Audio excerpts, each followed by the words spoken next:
humanistik. Belajar dalam pandangan humanistik menurut Geck dan Berliner, prinsip dasar dari pendekatan humanistik adalah siswa akan belajar dengan baik apa yang mereka mau dan mereka perlu ketahui. Peran guru dalam pembelajaran humanistik adalah menjadi fasilitator bagi para siswa, memberikan motivasi serta kesadaran mengenai makna belajar dalam kehidupan siswa. Guru memfasilitasi pengalaman belajar kepada siswa dan mendampingi siswa untuk memperoleh tujuan pembelajaran. Fasilitator juga memberi perhatian kepada penciptaan suasana awal, situasi kelompok atau pengalaman kelas. Fasilitator mencoba mengatur dan menyediakan sumber-sumber belajar yang luas serta mudah dimanfaatkan para siswa untuk membantu pencapaian tujuan pembelajaran. Fasilitator menempatkan dirinya sendiri sebagai suatu sumber yang fleksibel untuk dimanfaatkan oleh kelompok kelas. Fasilitator juga menerima dan menanggapi ungkapan-ungkapan di dalam kelompok kelas, baik yang bersifat intelektual maupun sikap perasaan. Menurut Kuswara, ajaran dan dasar psikologi humanistik yang dikembangkan oleh Maslow yaitu yang pertama, individu sebagai satu kesatuan dan bersifat menyeluruh. Maslow menganut prinsip holistik, yaitu sebuah prinsip yang meyakini suatu fenomena atau gejala itu hanya bisa dipelajari jika bersifat menyeluruh dan bersifat integral. Untuk itulah, teori humanistik mengemukakan bahwa manusia atau individu harus dipelajari dengan cara menyeluruh, bukan memisahkannya menjadi beberapa elemen. Maka, dalam teorinya, Maslow mengatakan bahwa motivasi itu mempengaruhi seluruh individu secara keseluruhan, bukan hanya bagian-bagian tertentu. Yang kedua, ketidakrelevanan penyelidikan dengan hewan. Ajaran dalam teori ini pada dasarnya menentang teori behavioristik yang menyelidiki tingkah laku hewan untuk mengetahui tingkah laku manusia. Maslow mengingatkan bahwa perbedaan yang mendasar antara manusia dengan hewan, karena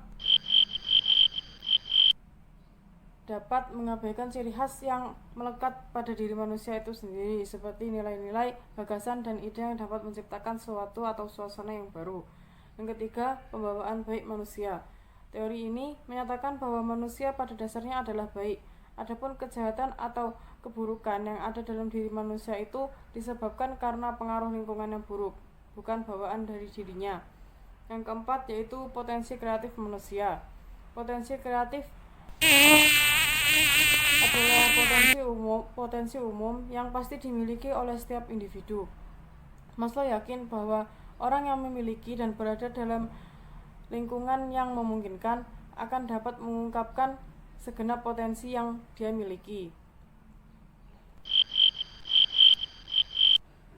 Yang kelima yaitu menekankan kesehatan psikologik. Menurut Althusser, dalam pandangan ini, apa yang baik adalah semua yang memajukan aktualisasi diri, dan yang buruk atau tidak baik itu segala sesuatu hal yang menggagalkan atau menghambat serta menolak kemanusiaan sebagai hakikat alami. 2. Teori hierarki kebutuhan Maslow. Maslow membagi kebutuhan manusia menjadi 5 tingkatan. Yang pertama yaitu kebutuhan-kebutuhan fisiologis. Kebutuhan ini meliputi beberapa hal pokok, yaitu sandang, pangan, dan papan. Tingkat kebutuhan ini merupakan teori mendasar bagi seseorang untuk melakukan sesuatu demi mendapatkan kebutuhan tersebut. Yang kedua yaitu kebutuhan akan rasa aman. Kebutuhan akan rasa aman mencakup antara lain keselamatan dan perlindungan terhadap kerugian fisik dan emosional. Yang ketiga yaitu kebutuhan akan cinta dan rasa memiliki. Kebutuhan ini menekankan pada kebutuhan manusia untuk mencintai dan dicintai, serta saling memiliki sebagai sesama manusia. Yang keempat yaitu kebutuhan akan rasa harga diri. Kebutuhan ini mengarah pada jenjang capaian seseorang dalam bidang pekerjaan tertentu. Kemampuan memperoleh prestasi melahirkan kebutuhan agar orang itu dihargai, maka timbullah kebutuhan akan harga diri. Yang kelima yaitu kebutuhan aktualisasi diri, merupakan kebutuhan yang tertinggi dalam teori Maslow. Kebutuhan ini muncul setelah kebutuhan-kebutuhan sebelumnya telah terpenuhi. Tanda dari aktualisasi diri menurut Maslow yaitu hasrat individu mengungkapkan segala potensi yang dimilikinya untuk menjadi apa yang dia inginkan. Pembahasan selanjutnya yaitu pandangan Chuck Roger terhadap belajar. Teori belajar Chuck Roger sendiri merupakan salah satu teori humanistik yang menekankan pada sikap menghargai dan tidak berprasangka sehingga dapat membantu menyelesaikan permasalahan-permasalahan yang terjadi.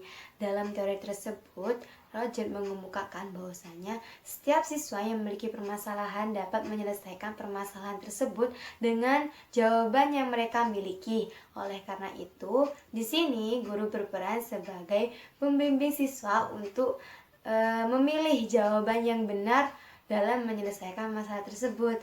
Lalu, guru juga berperan dalam pembelajarannya itu menghubungkan pengetahuan akademik dengan pengetahuan terpakai.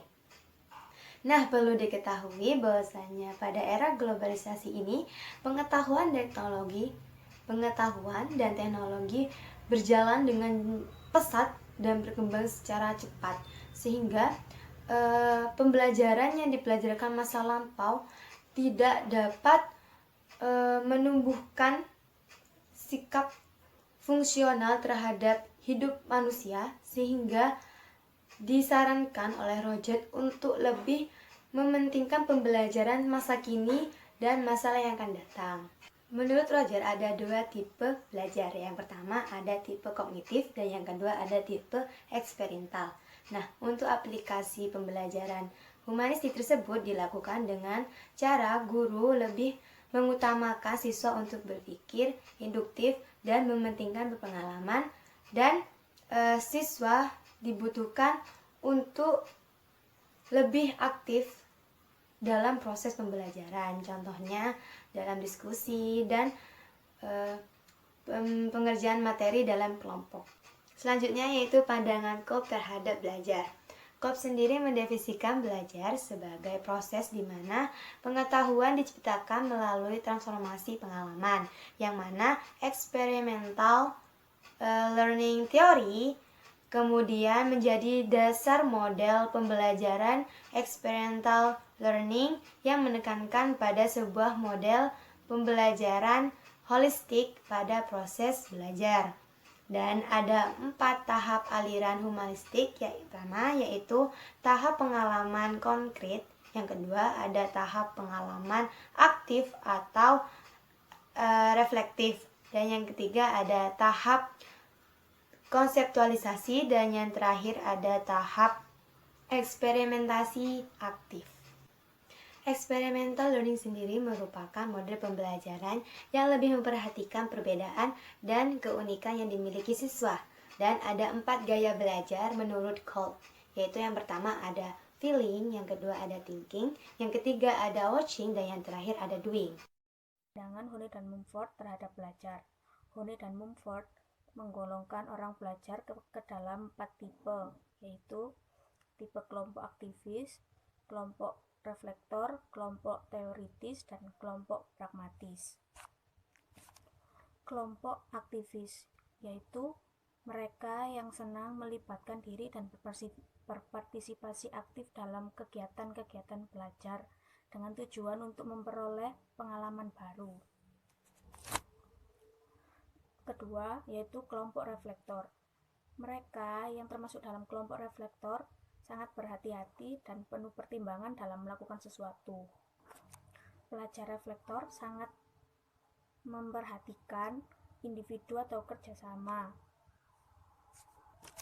untuk mengulang kembali dan mempelajari sesuatu yang tidak dimengerti. 3. Kelompok teoritis. Mereka memiliki kecenderungan yang kritis, suka menganalisis, dan berpikir rasionalis dengan menggunakan penalarannya.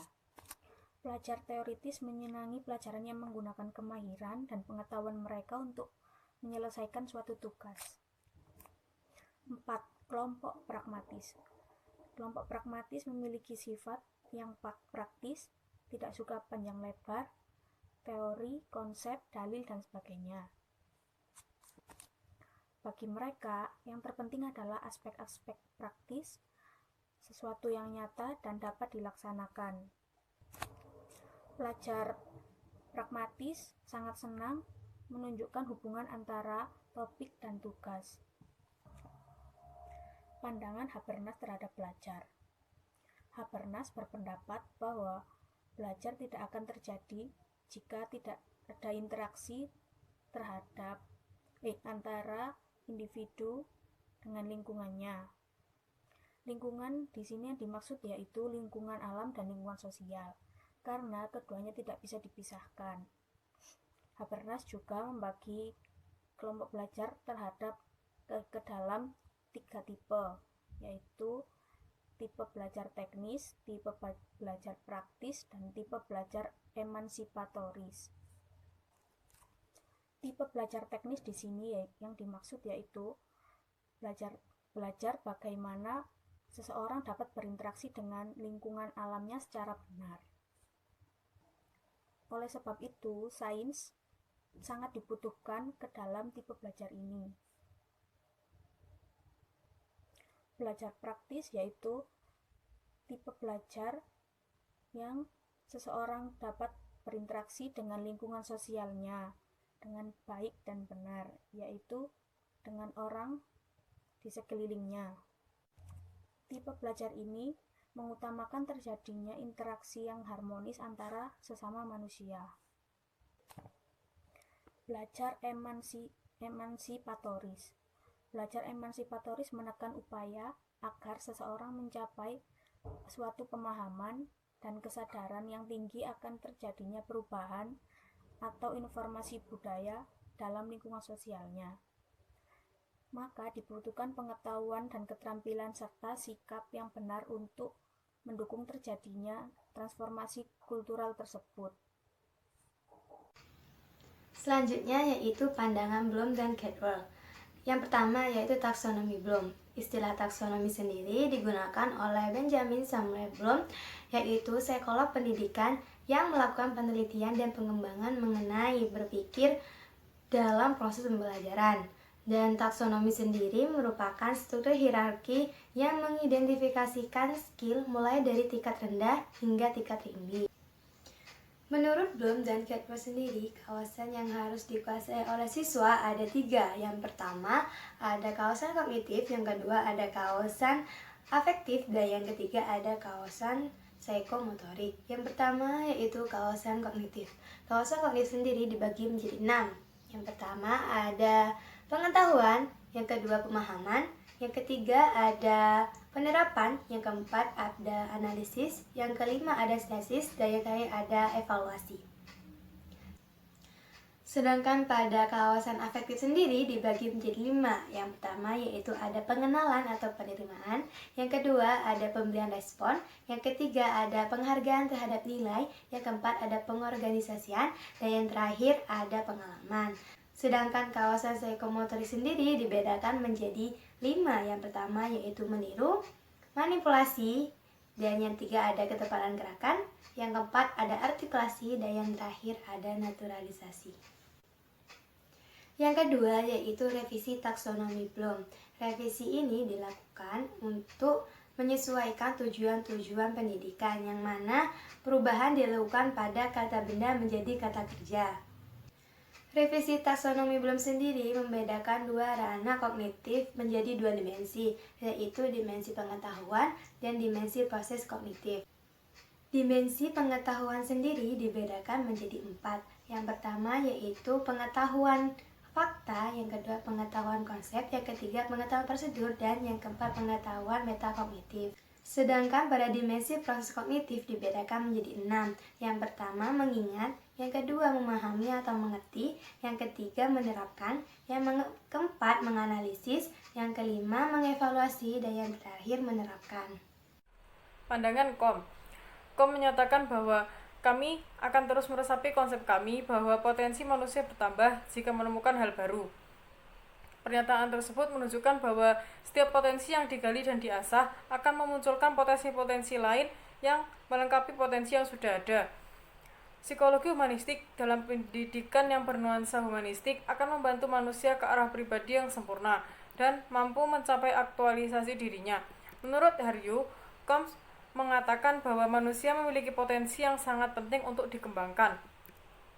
Lebih lanjut, dia menjelaskan bahwa ada 5 hal yang sangat berkaitan dengan pandangan psikologi humanistik tentang pendidikan, yaitu yang pertama, keterbatasan fisiologi. Kondisi fisiologi yang baik merupakan faktor pertama dan utama anak didik dalam usaha berinteraksi dan mengeksplorasi lingkungan dan alam di sekitarnya. Kondisi fisiologi yang utama bagi anak adalah kesehatan, karena hal ini sangat penting bagi perkembangan dan pertumbuhan fisik serta perkembangan emosional anak. Yang kedua yaitu terbatasnya kesempatan. Potensi yang dimiliki anak didik akan berkembang dengan baik bila diberi stimulus dari lingkungannya dan mereka menggunakannya sesuai tahap perkembangan anak didik. Namun, kebanyakan para pendidik dan orang tua memberikan kesempatan yang terbatas terhadap anak didik, sehingga potensi yang dimiliki mereka tidak berkembang secara seimbang dan optimal, serta bahkan dapat mematikan potensi anak. Yang ketiga yaitu keterbatasan kebutuhan manusia. Combs menegaskan bahwa manusia mempunyai kebutuhan dalam hidupnya, dan pemenuhan kebutuhan mereka akan melahirkan kepuasan dalam diri mereka, sehingga mereka dapat mengaktualisasikan dirinya. Yang keempat yaitu konsep diri. Combs mengemukakan bahwa yang dimaksud dengan konsep diri adalah pandangan diri tentang diri sendiri. Dalam hal ini, konsep diri memiliki 3 dimensi. Di antaranya yang pertama yaitu pengetahuan tentang diri sendiri. Pengetahuan ini meliputi apa yang diketahui tentang diri sendiri, seperti usia, bakat, minat, dan kemampuan. Yang kedua yaitu harapan diri, merupakan diri ideal. Yang ketiga yaitu penilaian tentang diri sendiri. Ini merupakan hasil pengukuran terhadap diri sendiri yang disebut harga diri. Yang kelima yaitu tantangan dan ancaman. Tantangan dan ancaman merupakan salah satu faktor yang dapat mempengaruhi pertumbuhan dan perkembangan potensi anak. Seperti ketika seorang anak didik mengeluarkan kata-kata yang tidak pantas terhadap gurunya, maka secara psikologis perhatian anak akan terfokus pada sesuatu yang mengancam dirinya dan dia akan mengabaikan yang lain.